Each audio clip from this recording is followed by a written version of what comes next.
Hi, this is a catch-up video not catch-up, but really just a showcase of what I've done. It is currently 7:15 in the afternoon on Thursday the 14th of October.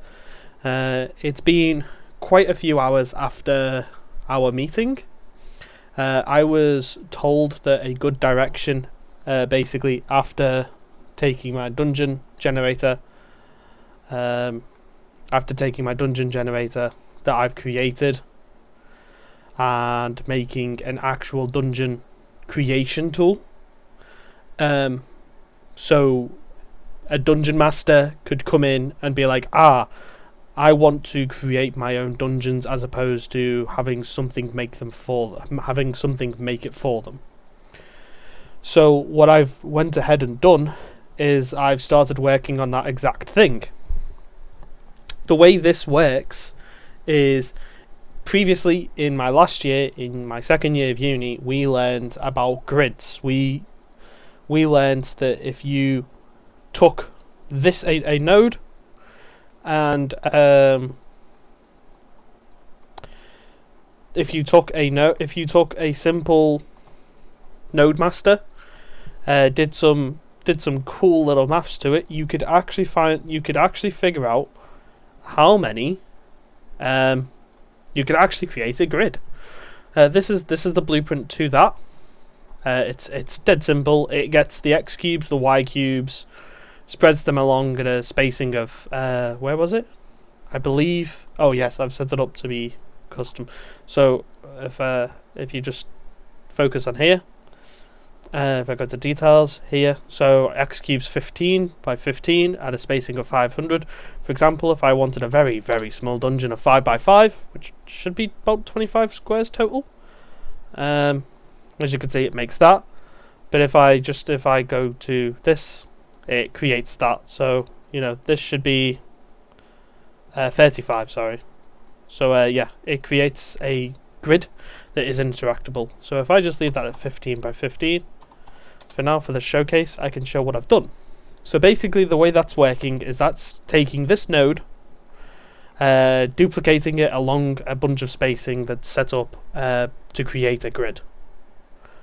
A grid that's customizable to whatever the dungeon master would want. For example, if he wants a large dungeon, he has that access to that. If he wants a small dungeon, then he has access to that. Basically what I'm doing is I've created a custom character, which is just a camera, which sits right here in the world, looks down, so whenever you click simulate, it can see the map.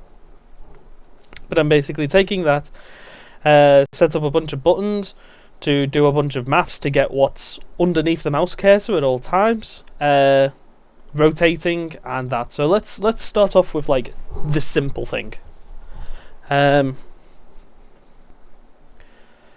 Dead easy. This is just these checks are making sure what's underneath it is making sure that it is world dynamic, aka this thing, and then casting to it, setting a bunch of maths that I will refer to later, but then it is calling a custom event inside of that node master called onClick.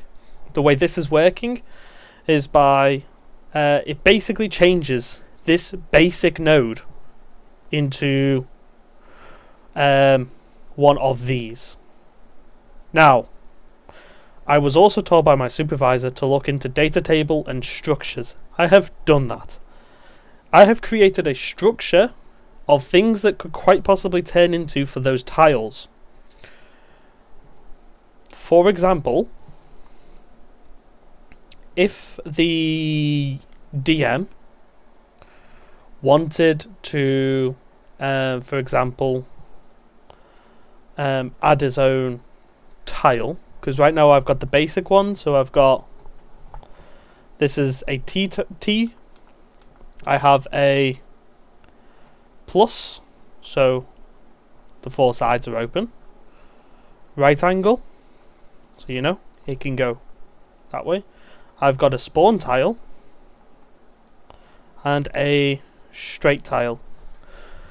So now the way this actually works when it's all put together is basically when I've pressed on one of these tiles, it will go through each of those tiles that I've just pointed out, a part of a structure, to change it to one of them.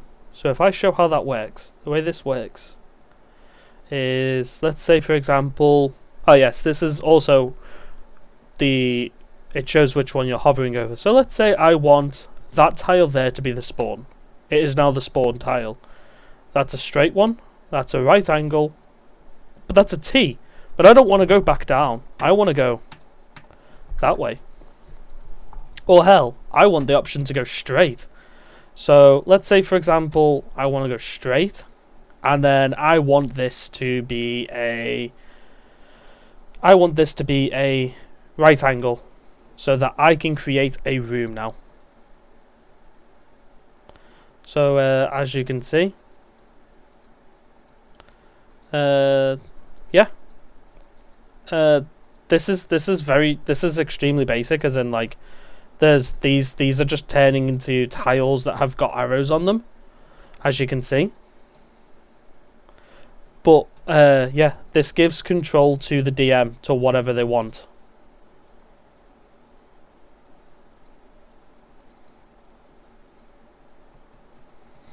So I'm just gonna sit here for a couple of minutes, make this room.